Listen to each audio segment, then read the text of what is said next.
ॐ स्थापकाय च धर्मस्य सर्वधर्मस्वरूपिणे अवतारवैष्ठाय रामकृष्णाय ते नमः. Namaste to you all. Nice to see after many, many months. This program was just announced a few days ago, and then I am not a speaker, so I didn't prepare. So I was thinking what to speak, but the topic didn't come. So I thought, whatever. So I was reading. So from that, based on that, I will speak. Now, on this very, very busy day, you have come. That means you are very serious about spiritual practice, I believe. And in spiritual practice, there are many things we have to remember. I dwell on 2 points.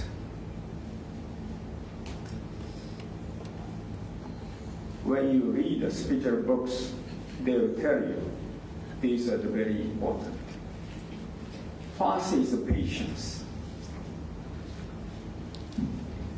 Swami Turiyanandaji, in his letter to a devotee, writing in this manner, Sri Ramakrishna used to tell, cha, cha, cha. Bengali people can understand. They endure, endure, endure. Be patient, be patient, be patient. He stressed so much on this, he says, as though he was swearing that there is no other way than to endure. So, Ramakrishna, incarnation of God, but he himself had to practice various sadhanas, of course, to show us. But even then, to get the vision of Mother, how much struggle. How he had to do patiently. So he knew the important aspect of the patience. Many of those spiritual seekers, in the beginning, they are very enthusiastic, but they do not realize it is not 100-meter run. It is much more a marathon, because whole your life you have to run, you have to struggle. So patience is very, very important. He also said, he who forbears survives, and he who does not perishes. Mind you, this word, very strong. If you do not forbear, you perish. This is the warning given by Sri Ramakrishna. So, we have to do our spiritual practice with patience, with forbearance.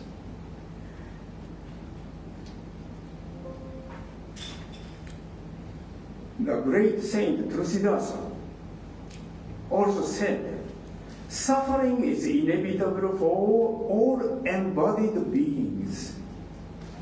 In this respect, there is no difference between the wise and the ignorant. But here lies a difference. The wise man endures affliction calmly, knowing full well that it is inevitable and unavoidable. Whereas the ignorant man makes himself miserable by constantly weeping and waiting.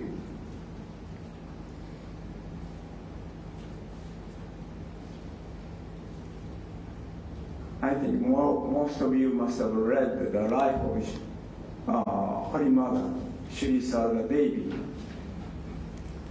After passing away of Sri Ramakrishna, Holy Mother stayed in the village, Kamalpukur.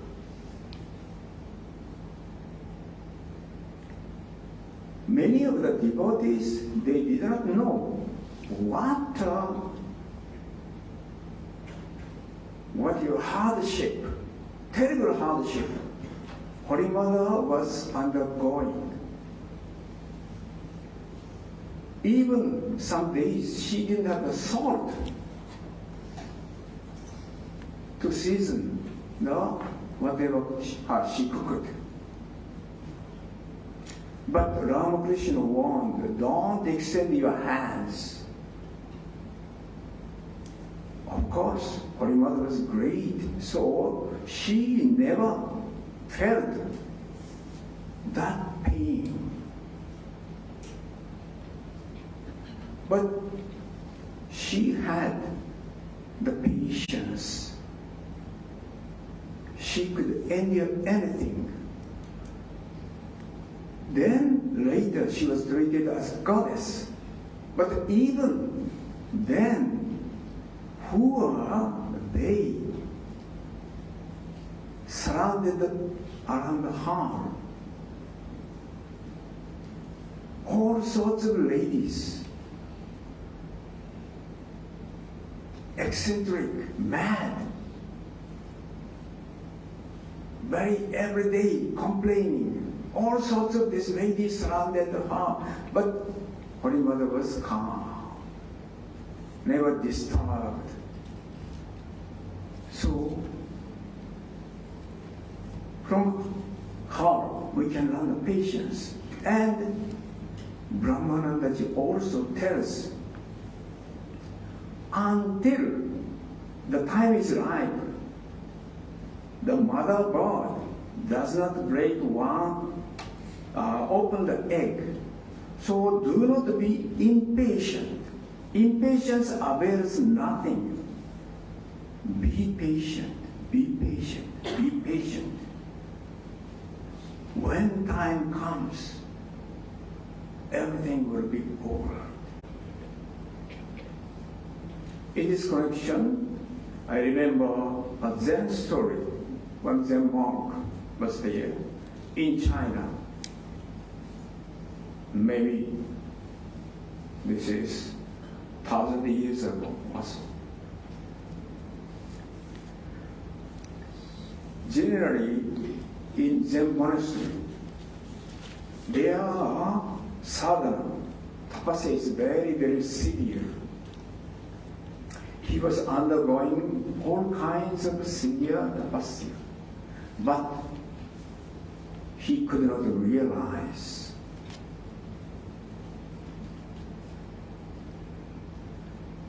The monk could stay in the monastery where regular this sadhana is going on, or they can retire to a cottage or small temple where they can continue his sadhanas.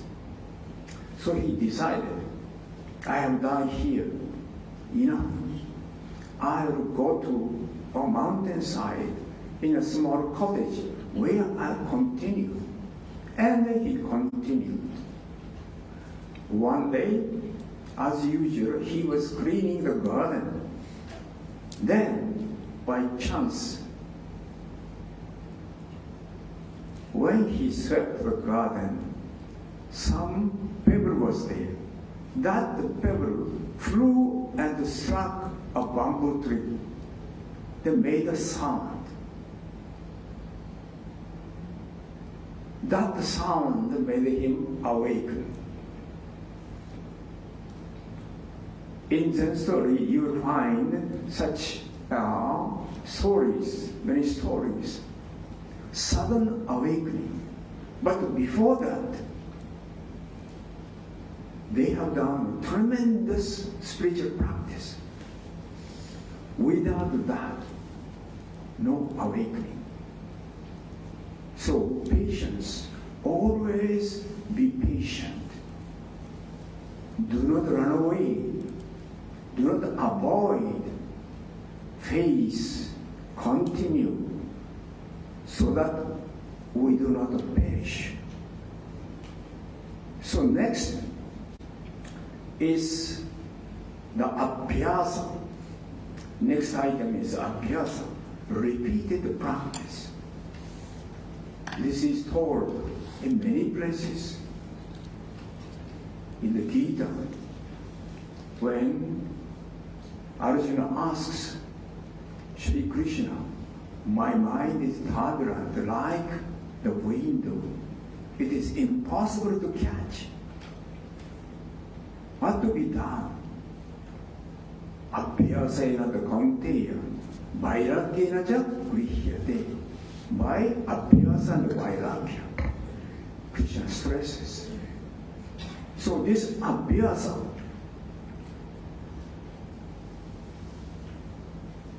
in Yoga Sutra, Patanjali tells about the calming the mind, to control the mind.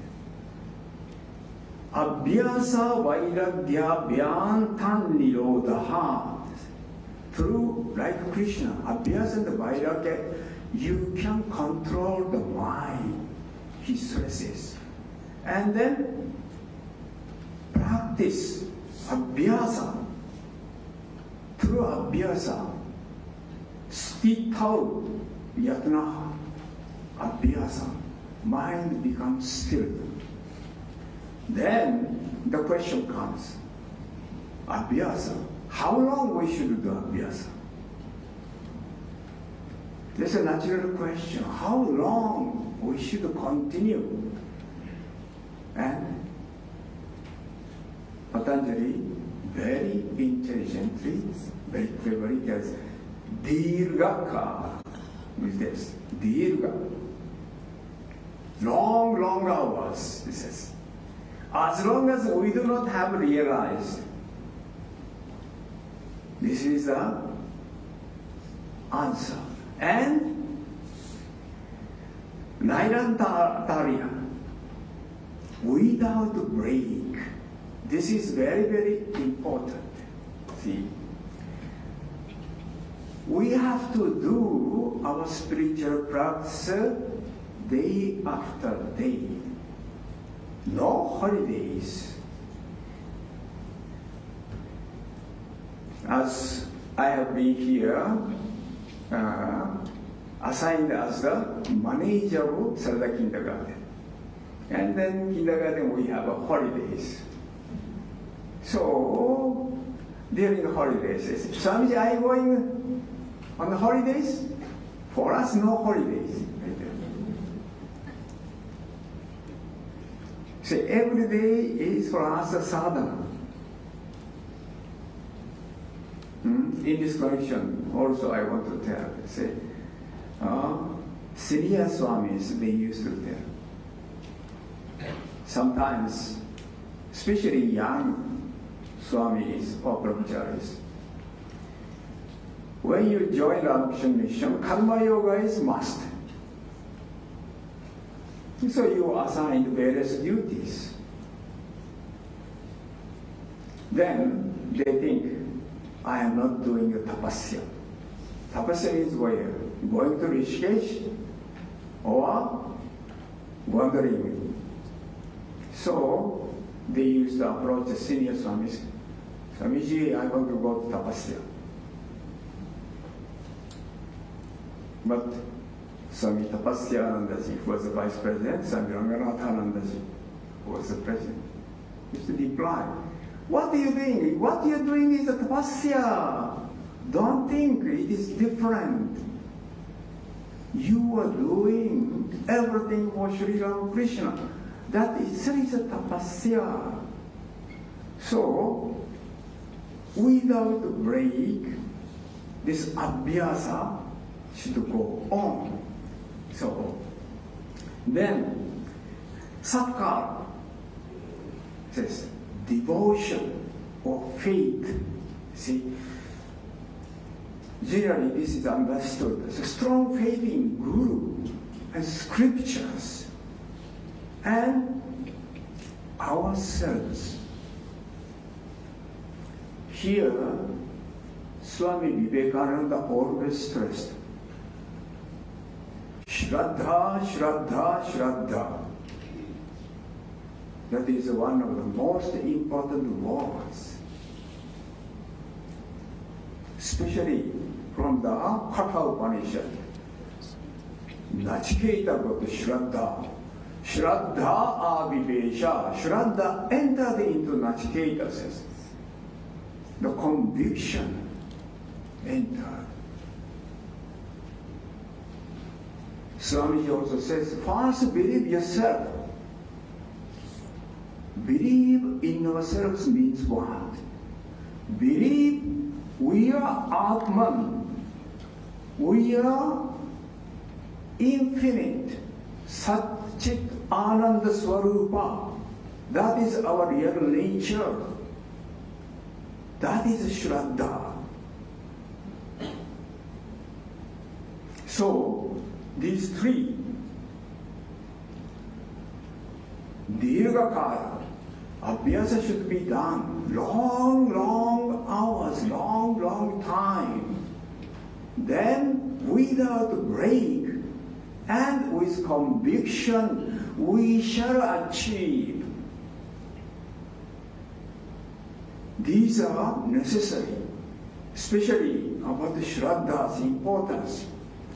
Chandogya Upanishad tells in this manner, Yadeva Vidyaya Karoti Shraddha Ya Upanishada Tadeva Virya Taram Bhavati Iti. Only that which is done with knowledge, faith, and meditation, that alone becomes very powerful or more powerful. Whatever you do, this, you have to remember this. Then, Patanjali continues.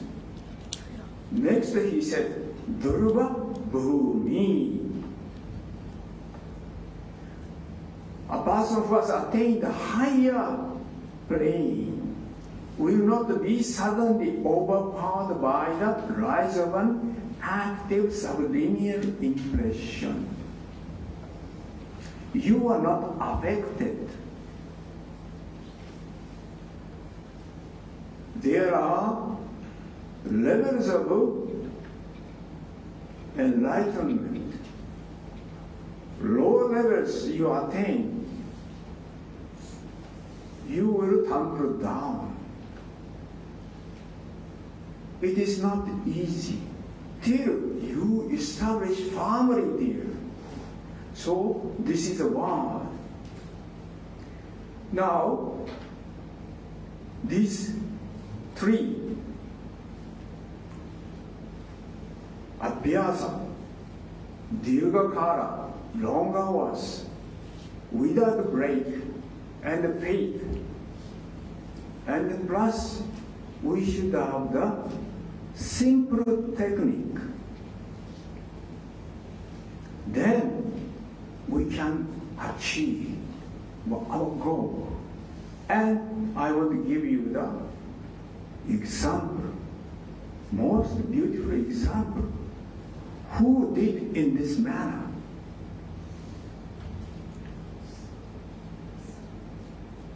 The Gopala, Gopala's mother. Those who have read Ramakrishna, this name is very familiar.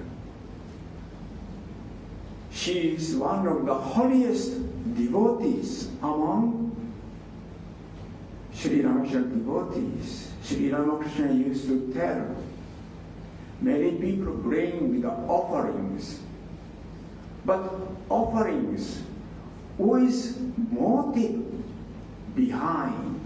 So sweets or fruits are contaminated with their prayers.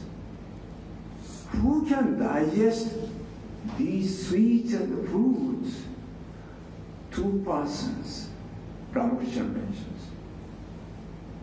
Naren, Swamiji, and Gopal's mother. If they consume these sweets or fruits, no harm will come. Otherwise, by eating, don't think these free things are very good. If you accept free things, you are giving your punya to others.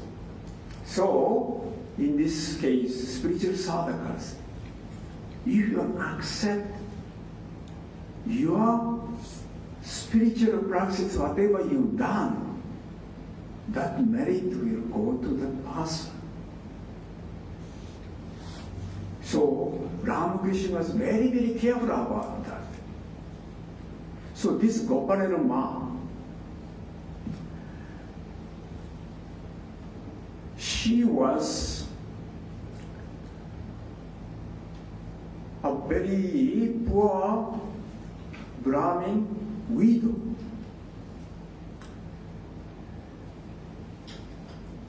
When she was 9 years old, she was betrothed.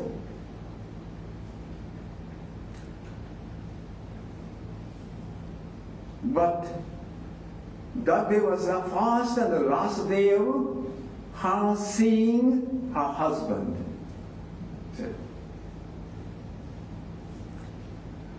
The child marriage at the time, though they say marriage, but it is in English betrothal, the meaning. So, when she was 14, her husband died. But in the meantime, she was initiated by her husband's family's guru in Krishna mantra. And then her chosen deity became Gopala. After her parents passed away, her brother used to work in a temple, Ramakrishna temple in Kamarahati. So she took shelter there in a room. Very, very simple room. Sister Nivedita describes that might have been the room for servant. And then her room was spick and span. Nothing is there, but kept very clean. Whatever necessary things, neatly kept. And the owner of that temple was also the widow. She was also very spiritual. She took care of her. Her life started from 2 a.m. getting up till midnight, centered around Gopala. Literally, her life was a God-centered life. And doing japa, hours of japa.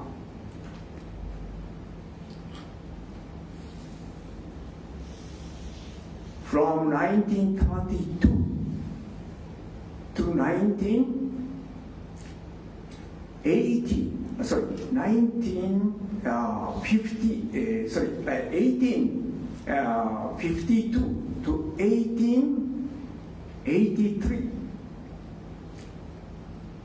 Her life went on in this manner. mind you, 20 years of practice. And one day, it was a very windy day. She was preparing the food for her Gopala, but the wood contained moisture. So smoke was coming, and then her eyes are hard. Cooking was not well done, but somehow she managed. And then she kept the banana leaf to offer to Gopala. And she put the food there. Then suddenly wind swept away. She started complaining to God. What? I have been striving so hard and then do this. Then suddenly that moment, small boy came and kept the plantain leaf again there. And she offered food. But she didn't realize, later she realized, where this boy came from, where he had gone. And realized, oh, that was Gopala. Afterwards, she became like mad after Gopala. In the meantime, in 1880, Sri Ramakrishna's name became famous and spread. Many people came to know. So one day, this landlady and then Gopala Ma wanted to visit Sri Ramakrishna. And Sri Ramakrishna welcomed them.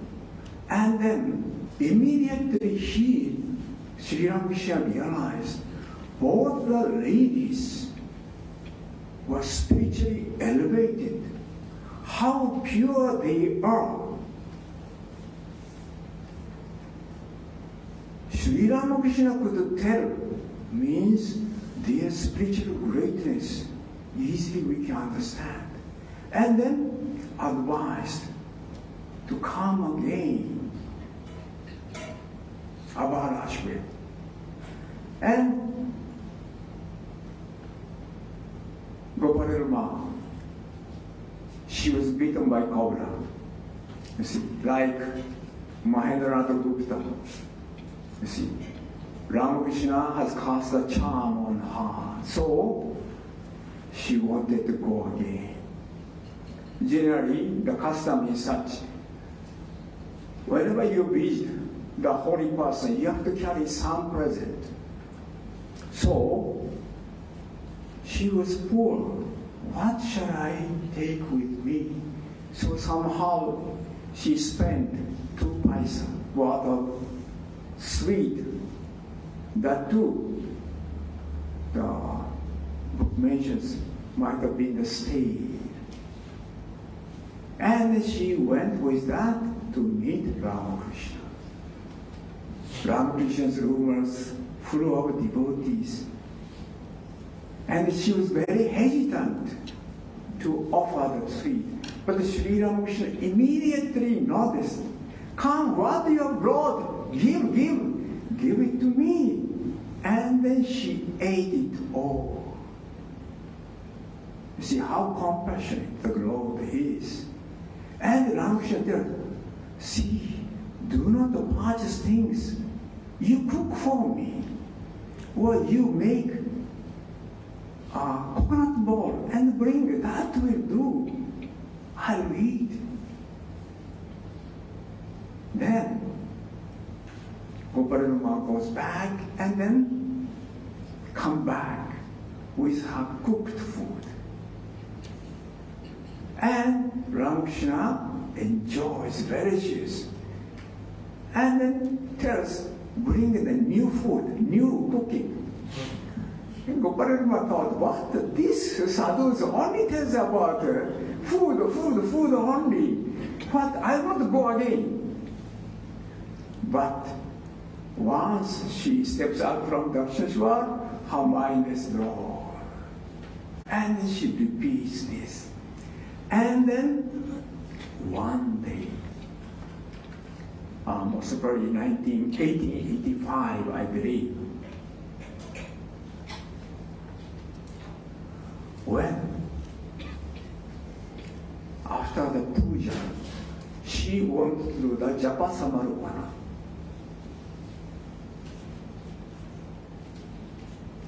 And she looked where Gopal should be there.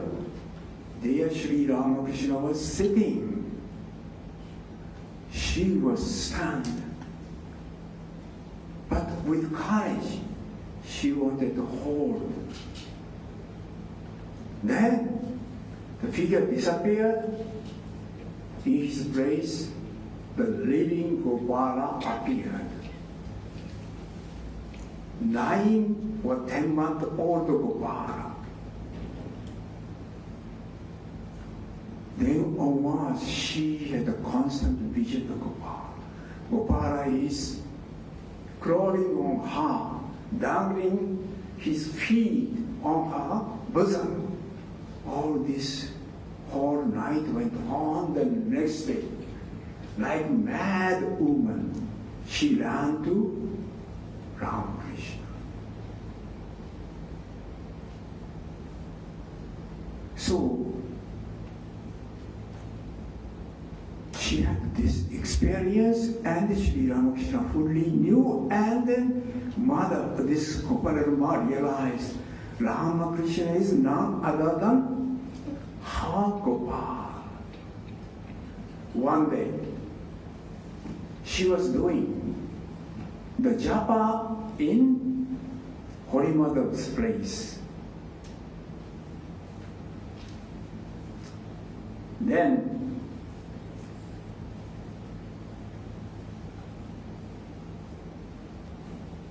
Ramakrishna said, "Why do you practice so much japa now?